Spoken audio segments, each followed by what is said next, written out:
सो हम स्टार्ट करते हैं आप अपने आज के टॉपिक से। हमारा आज का टॉपिक है फंक्शन ऑफ कंस्ट्रक्शन मैनेजमेंट। तो आइए हम देखते हैं हमारे कौन कौन से फंक्शंस होते हैं कंस्ट्रक्शन मैनेजमेंट में। हमारे सिंपली कुछ फंक्शन होते हैं जैसे planning, organizing, staffing, directing, controlling और कोऑर्डिनेटिंग। अब जानते हैं ये सब होते क्या हैं। चलो स्टार्ट करते हैं बिना किसी फालतू बकवास के। तो सबसे पहले आता है हमारा प्लानिंग। प्लानिंग जो होता है हमारा किसी भी कंस्ट्रक्शन वर्क के लिए बहुत ज़्यादा इम्पोर्टेंट होता है। प्लानिंग को आप इजीली अपने ऑफिस में बैठ के कर सकते हैं। इससे हम निकालते हैं कि हमारा जो कंस्ट्रक्शन प्रोजेक्ट है उसको कंप्लीट होने के लिए हमारा कितना टाइम लगेगा, और जो हम अपना मटेरियल यूज़ कर रहे हैं कंस्ट्रक्शन के लिए वो हमें किस तरीके का चाहिए, कितनी क्वांटिटी में चाहिए और किस टाइम पे चाहिए। उसके साथ साथ जो हमारी मशीन्स और इक्विपमेंट्स यूज़ होते हैं कंस्ट्रक्शन वर्क में वो किस टाइप के चाहिए, कितने चाहिए और किस ड्यूरेशन से किस ड्यूरेशन तक चाहिए। उसके बाद हम प्लानिंग में ये भी प्लान करते हैं कि हमारे जो स्टाफ होगी उसकी कैटेगरी क्या क्या होगी।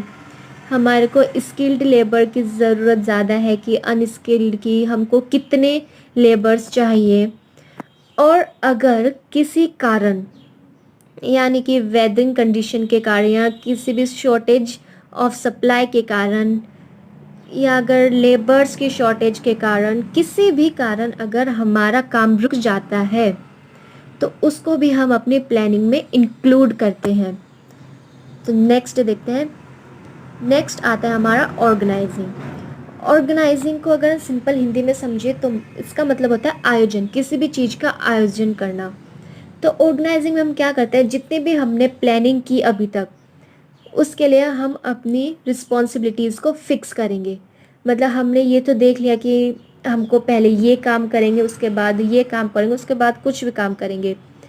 तो अब उसके लिए हमको उस हिसाब से लेबर्स चाहिए, तो उसके लिए हम उनको रिस्पॉन्सिबिलिटीज़ फिक्स कर देंगे।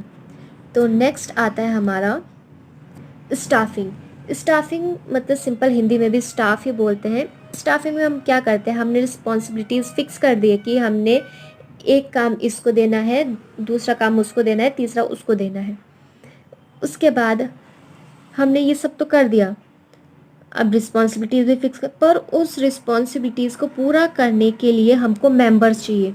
तो स्टाफिंग में हम क्या करते हैं, उन मेंबर्स को अपॉइंट करते हैं जितने भी मेंबर्स की हमको रिक्वायर्ड होगी। तो नेक्स्ट आते हैं। नेक्स्ट होता है डायरेक्टिंग। डायरेक्टिंग मतलब किसी भी चीज़ का संचालन करना या फिर संचालन करने वाला। डायरेक्टिंग में हम क्या करते हैं, हमारे पास जितनी भी इंफॉर्मेशन होती है, जितना भी डाटा होता है, अवेलेबल मटेरियल होता है, उसको हम ट्रांसफ़र करते हैं टॉप लेवल से लोअर लेवल पे। मतलब अब होता है ना, जैसे किसी की इंग्लिश वीक होती है तो अब जो आपके जो हाई लेवल वाले होंगे वो तो ऑब्वियस सी बात है इंग्लिश में बात करते हैं।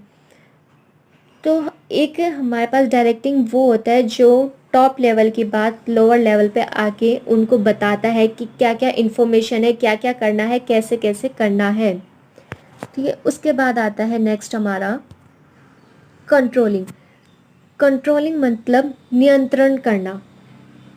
अब नियंत्रण करना मतलब कैसे, अब जो भी हमने अपनी प्लानिंग की थी ऑफिस में बैठ के, जो भी हमने एस्टिमेट बनाया था, अब उस हिसाब से काम हो रहा है हमारी फील्ड में या नहीं, उसको चेक करने के लिए हम कंट्रोलिंग करते हैं।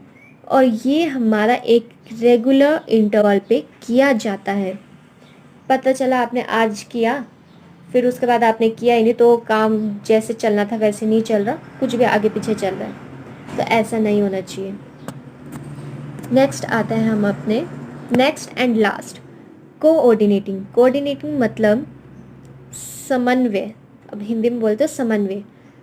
इसका मतलब होता है, अब आपका मतलब सब कुछ काम अच्छे से चल रहा है पर आपकी जो हार्मोनी है बिटवीन वेरियस एम्प्लॉयज़ और ग्रुप ऑफ एम्प्लॉयज़ वो अच्छी नहीं है। हार्मोनी मतलब आप एक सिंपल समझ सकते हैं, एकता। अगर आपके बीच में एकता नहीं है तो आपका काम वो इतने स्मूथली और एफिशिएंट तरीके से नहीं हो सकता। तो उसके लिए आपको परफेक्ट हार्मोनी बनाना बहुत ज़रूरी है।